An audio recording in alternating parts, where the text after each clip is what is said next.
The video that you guys just watched, there was a lot of focus on the effect of the wake turbulence on the following aircraft or on the aircraft that are in the vicinity. But in the finite wing theory, our focus is going to be on the aircraft which is generating this wake turbulence, okay, which primarily arises from the wingtip vortices, right? So one of the main differences between an infinite wing and a finite wing is that in the case of an infinite wing, there are no any wingtip vortices, okay? So if you imagine that this is the planform view of the wing, which is the view of the wing that you will observe when you look at it from the top.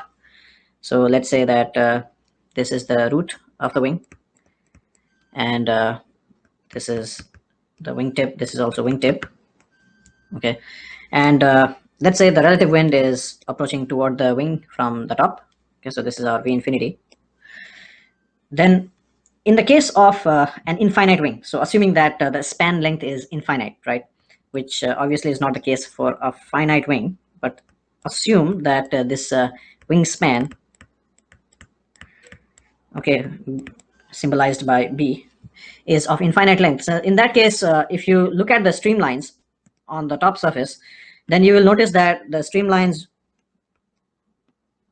are just parallel to one another, and then they are parallel to the free stream, right? They are parallel to the relative wind. But this will not be the case in the case of a finite wing. Okay, in order to appreciate that, let's look at this wing from the back. Okay, so imagine that you are standing behind the aircraft, so behind the tail of the aircraft, and then you are looking at the wing. So you're going to see the wing just like this. Okay, so you will just see the projection of the trailing edge or the leading edge. Okay, and now let us try to understand what is happening to the airflow. So as we know, the pressure on the lower surface is high pressure, and the pressure on the upper surface is low. Yeah, so it is this difference in pressure which generates the lift force. Okay, so the high pressure on the lower surface pushes the aircraft up, and this upward force is the force of lift. But because of this high pressure, in the case of a finite wing, the air also tries to flow from the lower surface to the upper surface, because now it has some space to flow around the wingtip. So this leads to the wingtip vortices. Okay, so what's going to happen is the air will flow from the lower surface to the upper surface around the wingtip. At the same time, the aircraft is also moving forward. Okay, so this wing is going into the board. At the same time, there is airflow which is going in circular direction around the wingtips. So what you will notice is that this combination of the forward motion of the wing and the circular motion of the air around the wingtip is going to create a helical flow pattern, like so. Okay, like this. And similarly from the other wing also, you will see the similar type of flow pattern. Okay, so it will be like a helix. And so you can see that this direction of circular motion is going to be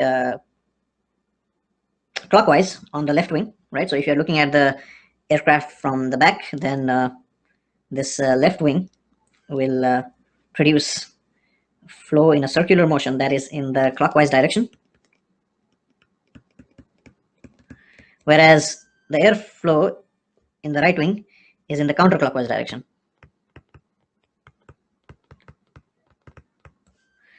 Okay, now it is not just on the wingtips that this effect will be observed. The air is actually flowing from the lower surface to the upper surface. It will not just stop at the wingtip, it will flow towards the root. Okay, so we say that for a finite wing there is a spanwise motion of air, so the air moves along the wingspan for a finite wing. In an infinite wing, the airflow was only parallel to the chord, right? So these orange lines I've drawn here, they are just parallel to the chord. There is no any flow in the direction along the wingspan. But now, because of the airflow from the lower surface to the upper surface, there will be some flow in the spanwise direction. So these orange lines now, they get pushed slightly towards the root. Okay, they will get pushed towards the root. So what is the result? As a result of this, the streamlines on the upper surface, they will be bent. They will be bent towards the root. Okay.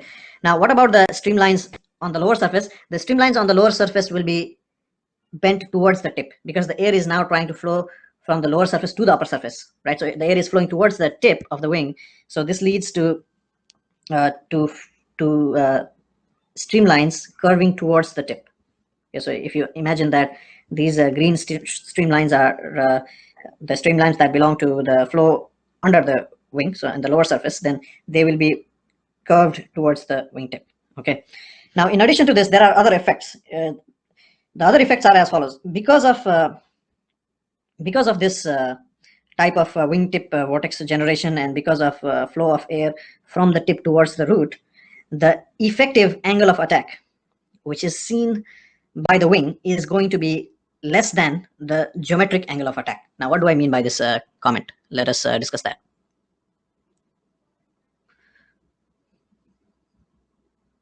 Okay.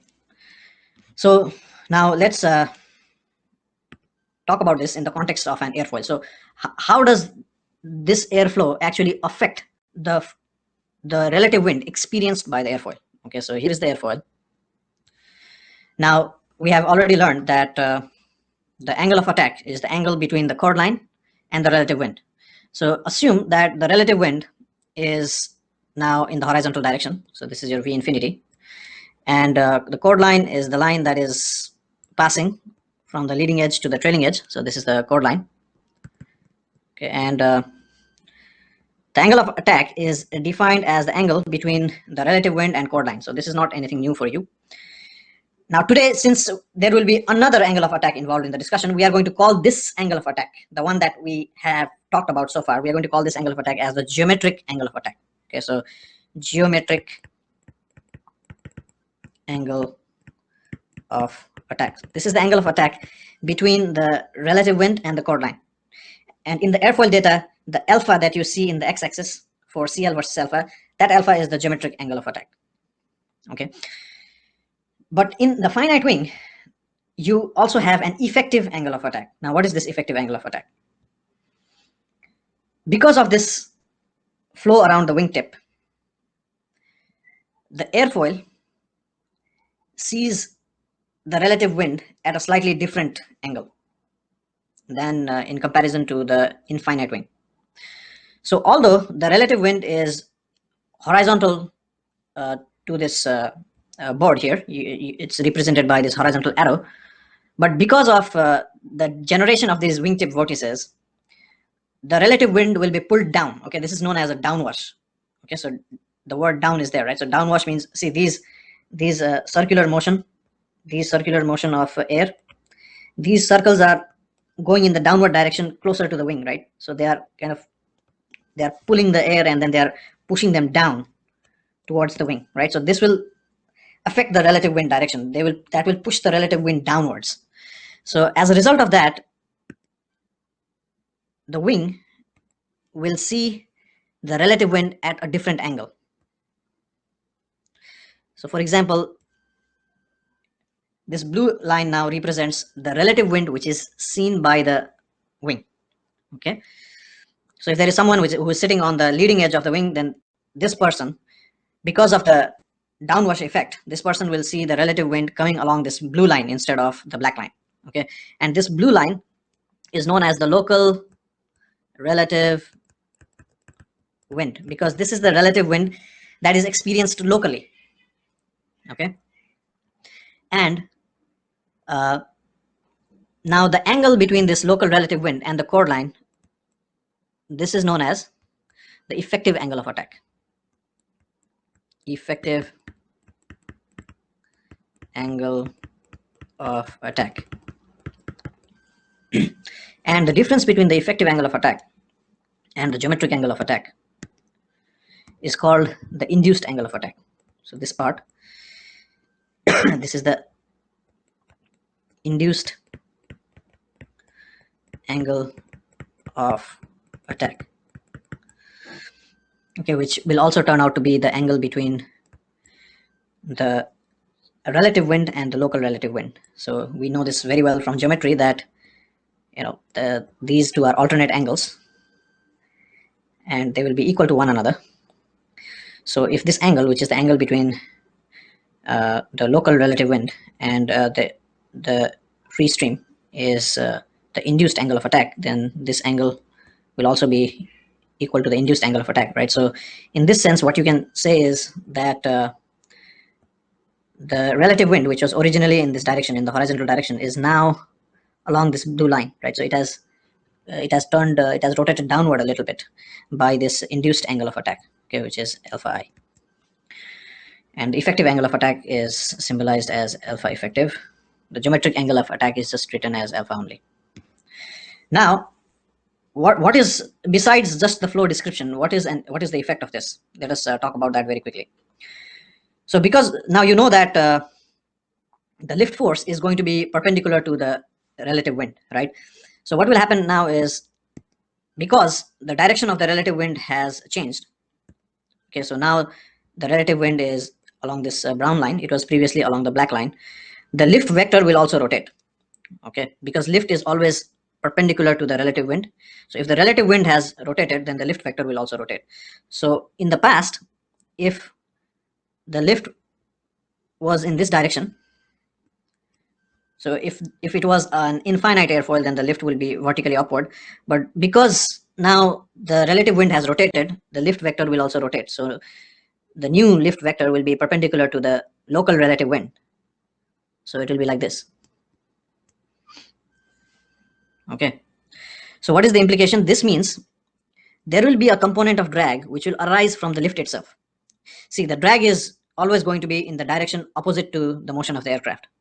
The aircraft is still moving in this direction, right? It's only things are changing locally, meaning things are only changing for the wing, but the aircraft as a whole is moving in the same direction. Okay, so the drag will still be defined as the force which is acting towards the right.